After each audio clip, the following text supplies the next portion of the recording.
welcome once again to your favorite channel online. You know the name very well, Luqman IAS Academy, turning your dreams into reality. So let's proceed with the very same zeal with our today's special session on the subject Indian economy, and the topic is, yes, in front of you, what you understand by the term inflation indexed bond. Okay, IIB kya hota hai? Okay, so guys, this is the term here that we need to discuss, that is IIB. Okay, so IIB are government issued bonds. तो सबसे पहली चीज इसे कौन issue करके दे रहा है? Government. Okay, that guarantee a steady yield. Steady yield मतलब कि प्रॉफिट, यील्ड मतलब प्रॉफिट, स्टेडी मतलब slow, slow but guaranteed. Okay, slow but guaranteed.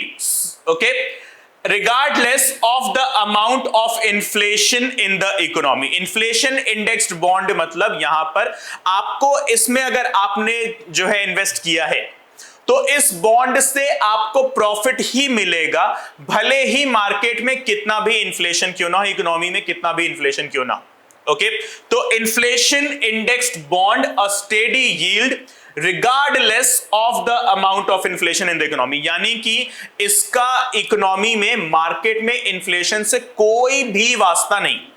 Okay, simple शब्दों में IIB, okay, they are having literally no relations with the ongoing inflation in the market.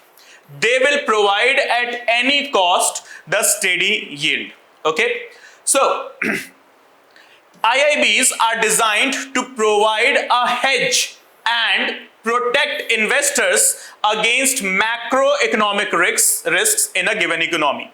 अब obviously जब आपको ये यील्ड यानी कि प्रॉफिट दे रहा है तो it's a kind of a protection, a protectionist instrument for the investors for any kind of mishappening और अनहैपनिंग इन द मार्केट और द इकोनॉमी. ओके, तो ये इन्वेस्टर्स के लिए प्रोटेक्शन का काम करते हैं. The issues of IIBs has taken on new significance in the face of rising inflation indexed bonds. Provide a continuous return to investors regardless of the amount of inflation in the economy. यानी कि अब return तो मिलेगा ही मिलेगा. Okay, तो the real coupon interest rate on IIBs is fixed, but the nominal principal value is adjusted for inflation. अब देखो, दो अलग अलग बातें बताई गई हैं यहां पे. The real coupon on IIBs, it is fixed. Okay, जो रियल कूपन है वो फिक्स है, बट जो नॉमिनल प्रिंसिपल वैल्यू है उसे इन्फ्लेशन के साथ एडजस्ट किया जाता है. कैसे? दैट इज एडजस्टेड प्रिंसिपल होता क्या है? It is inflation index at a given point of time divided by inflation index at the time of deposit. Okay, देखो क्या क्या लिखा है. ओके, एडजस्टेड प्रिंसिपल की हम जो बात कर रहे हैं, कौन सा प्रिंसिपल हम इसमें एडजस्ट करेंगे? That is inflation index at a given point of time. Let's say for example हमारी डेट है 14 जून. ओके, आज का इन्फ्लेशन इंडेक्स है 2% for example. Okay, now it is divided by what? Inflation index at the time of deposit.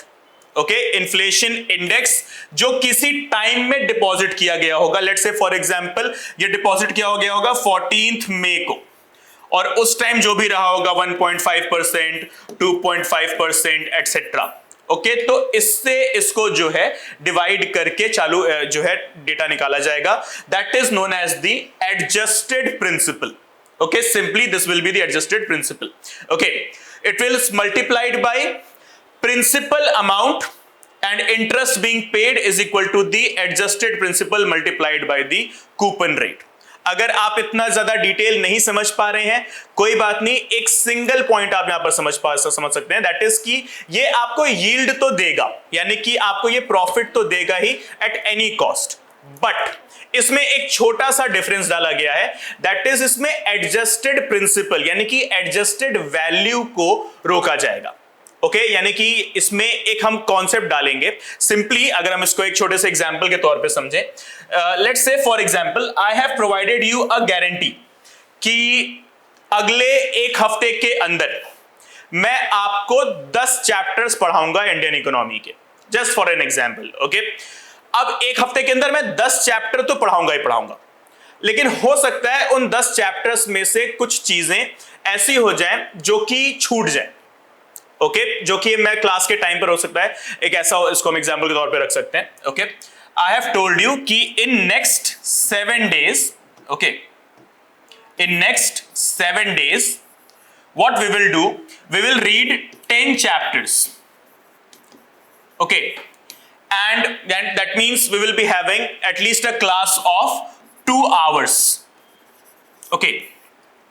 हो सकता है किसी एक दिन में मैंने जो है वादा किया हो कि आज से दिन में 2 चैप्टर पढ़ना है, लेकिन हमारे 2 चैप्टर ना होके 1.5 चैप्टर्स ही हो पाए, ठीक, यानी कि आधा चैप्टर रुक जाए।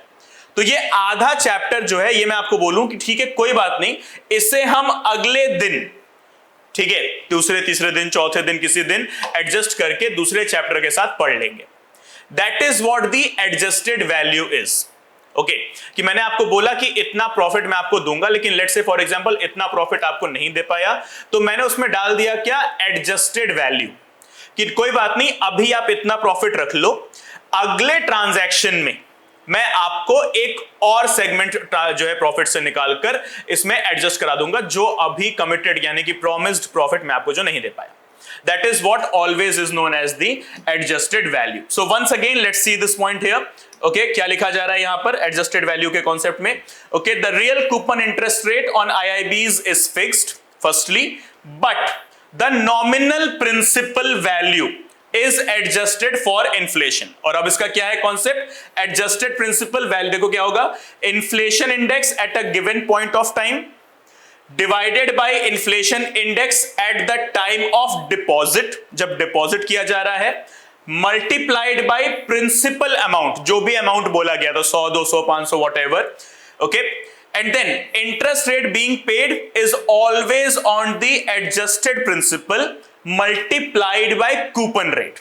जो भी एडजस्टेड प्रिंसिपल होगा, लेट्स से 1.5 आया मेरा एडजस्टेड प्रिंसिपल, और इसको मैंने कूपन रेट से मल्टीप्लाई कर दिया, क्या था मेरा कूपन रेट 2, ओके। तो जो भी मेरे पास आएगा, दैट इज 3 की एक वैल्यू आएगी, ये हो जाएगा मेरा interest paid, okay, that is on the IIBs, okay guys. So further on the modified principal value, periodic coupon payments will be issued. In this way, both the principal and the coupon payment will be protected from inflation. Okay, देखो क्या लिखा है यहाँ पे, on the modified principal value, यानी कि जो भी एडजस्टमेंट के बाद निकला है, periodic coupon payments will be issued. Okay, जो भी पीरियोडिकली होगा, 2 महीने 3 महीने 4 महीने का जो भी एक जो फिक्स रखा जाएगा, okay. So periodic coupon payments will be issued, and in this way both the principal and the coupon payments will be protected. Further, when the bond is matured, okay, when the bond matures, the adjusted principal or face value, whichever is greater, will be paid. Okay, so guys, please see this thing here. When the bond matures, only after the maturity period of the bond, the adjusted principal, that is right now the face value, इनमें से जो भी ज्यादा होगी, okay, और the face value जो भी ज्यादा होगी वो पे की जाएगी। That is, so this is how the investor is protected with the IIBs, that is inflation indexed bonds, okay, which provides, yes, slow but guaranteed yields, okay. Now IIBs are classified as government securities first of all, and hence qualify for repo transactions as well as SLRs, okay, that is they are eligible to be kept as part of the statutory liquidity ratio or the requirements of the banks, okay। तो ये अगर मेरे पास IIBs भी हैं तो इसको भी मैं as an SLR, अपना SLR रख सकता हूं into the RBI as my guarantee, that is the statutory liquidity ratio, okay। So IIBs are classified government securities and hence qualified to be the repo transactions, right guys। तो ये चीज है जो हमें ध्यान रखनी है। Then अब जब इसमें बोला गया study and okay slow, study but slow but provides guaranteed yields, तो यहां पर क्या आएगा, inflation index bonds IIBs provide a continuous return to investors regardless of the amount of inflation in the economy, obviously. Then the real coupon rate, ये सारी चीजें अभी हम डिस्कस कर चुके हैं, तो ये चीज आपको ध्यान में रखनी है, ओके, कि कितनी ज्यादा आपके लिए जरूरी, बस ये एक टर्म है जो आपके दिमाग में होना चाहिए, that is IIBs they provide guaranteed return, slow and steady but guaranteed, always to the investor without any doubt, okay. So अगर आप इसके और फीचर्स के बारे में बात करें तो यहां पर लिखा हुआ है, they were announced firstly in the 2013 of the budget. IIBs को पहली बार कब अनाउंस किया गया, 2013 के बजट में. Then anyone can invest in these bonds, however they are distributed in such a way that institutional investors such as LICs or mutual funds receive 80% of the bonds and retail investors receive 20%. Okay, तो जो institutional investors हैं ये उनके लिए ज्यादा है as compare to the retail investors. तो दो टाइप के इन्वेस्टर्स होते हैं, इनके बारे में हम कभी डिस्कस करेंगे अपने अगले सेशन में. दैट इज, अभी मैं आपको एजेंडा बता देता हूं कि what do mean by the institutional investor and what is versus the retail investor. Simply institutional investor और रिटेल इन्वेस्टर्स नाम तो यहीं पर क्लियर है. इंस्टीट्यूशनल इन्वेस्टर यानी कि कोई एक ऑर्गेनाइजेशन है, LIC हो गया या म्यूचुअल फंड से रिलेट करने वाली कोई ऑर्गेनाइजेशन हो गई, और रिटेल इन्वेस्टर मतलब कि इंडिविजुअल कोई एक इंसान. Okay, so here we go, anyone can invest in these bonds, however they are distributed. इनका जो डिस्ट्रीब्यूशन है वो कुछ इस तरीके से हो रहा है that institutional investors like LICs, mutual funds, etc. they receive 80% of the bonds, whereas the retail investors receive only 20%. तो IIBs मेजरली बनाए गए हैं इंस्टीट्यूशनल इन्वेस्टर्स की तरफ से. So these bonds are auctioned directly by RBI and the government receives this money. Auctioning directly RBI करेगा, पैसा सीधा भारत सरकार के पास जाएगा. Why? Because it is the GSEC, that is the government security. Simple, कहानी खत्म, right. Minimum and maximum investment amounts are 10,000 and 25 lakhs respectively. Minimum कितने का हो सकता है IIB? 10,000 का. मैक्सिमम कितने का खरीद सकता हूं मैं? 25 लाख रुपए का. Okay, now these bonds can only be redeemed after 10 years, 10 साल के बाद ही निकाल सकते हैं, और else a penalty will be imposed. तो फिर अगर उसके पहले अगर आप निकालोगे तो आपको कुछ ना कुछ एक पेनल अमाउंट पे करना पड़ेगा. Then these bonds can be traded in secondary market, that is through the Bombay stock exchange, national stock exchange, यानी कि स्टॉक एक्सचेंज जिसको हम सेकेंडरी मार्केट कहते हैं, इसमें भी ये जा सकता है. Then, however, if they are sold in the secondary market and profit is made, capital gains tax is to be paid. Okay, अगर सेकेंडरी मार्केट में इसे हम बेचते हैं और इससे हमें जो भी प्रॉफिट होता है तो उस पे CG यानी कि कैपिटल गेन्स टैक्स, CGT हमें देना पड़ेगा. अब आपके दिमाग में आएगा what is capital gains tax.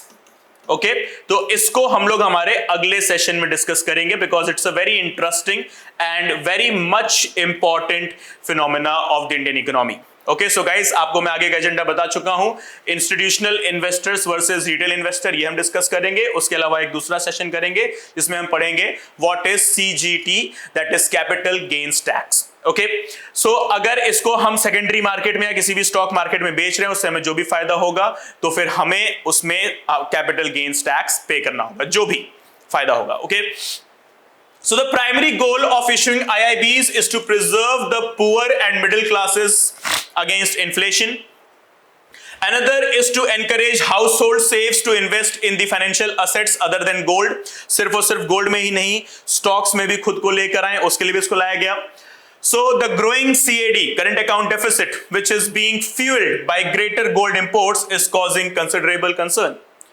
Okay, तो यानी कि ये सिंपल सी कहानी है कि सिर्फ और सिर्फ गोल्ड में इन्वेस्ट ना करें, बॉन्ड्स में भी इश्यू इसको किया जाए, इन्वेस्ट किया जाए। इसीलिए जो मिनिमम अमाउंट है 10,000 रखा गया है, मैक्सिमम अमाउंट जो है 25 लाख रखा गया है। ओके राइट, सो सीएडी को जो बढ़ावा दे रहा है, ओके हमारे गोल्ड इंपोर्ट्स, उसको कम करने के लिए, ठीक है, हमने क्या निकाला, हमने निकाला हमारा IIBs। ओके गाइस, तो यहां पर डिफरेंस है between the IIBs and the inflation index bond. तो आइए देखते हैं यहां पर पूरी कहानी, हम सब जानते हैं, अब इसको समझना कितना इजी है हमारे लिए। An investor can withdraw the invested money in the fixed deposit as well as the interest rate accumulated at the end of the tenure at a predetermined static interest rate in the fixed deposit. Okay, inflation index bond modified according to the wholesale price index, and a fixed coupon rate or interest rate is paid on the charged principal amount on a regular basis. Okay, तो ये आता है सबसे बड़ा difference. Okay, it does not protect from the inflation or anything, but yes it does protect। सबसे बड़ा जो है कॉन्सेप्ट इसका यही है, ठीक, कि ये प्रोटेक्शन प्रोवाइड कराता है IIBs। इसके अलावा जो FDs हैं दूसरे जो हैं वो प्रोटेक्शन प्रोवाइड नहीं कराते। Okay guys, so that's it with the inflation indexed bonds. I guess आप लोग सारी बातें समझ गए होंगे यहाँ पर IIB से रिलेटेड। अगर कुछ डाउट है, कुछ कंफ्यूजन है, तो कमेंट बॉक्स में मुझे जरूर बताएं, जिसका हम लोग जो एक्सप्लेनेशन है अपने नेक्स्ट सेशन में जरूर करेंगे। और इस PDF को आप डाउनलोड कर सकते हैं, हमारे क्लास का ये जो लिंक है, हमारे जो क्लास है, इसके लिंक के अगर आप डिस्क्रिप्शन में जाएंगे तो यहाँ पर एक और दूसरा लिंक मिलेगा आपको, जिसमें हमारा PDF अवेलेबल होगा। Okay everyone, so that's it with this session right now. Thank you so much for joining me in here. See you all soon. Till then, bye bye, take care, study well. Jai Hind.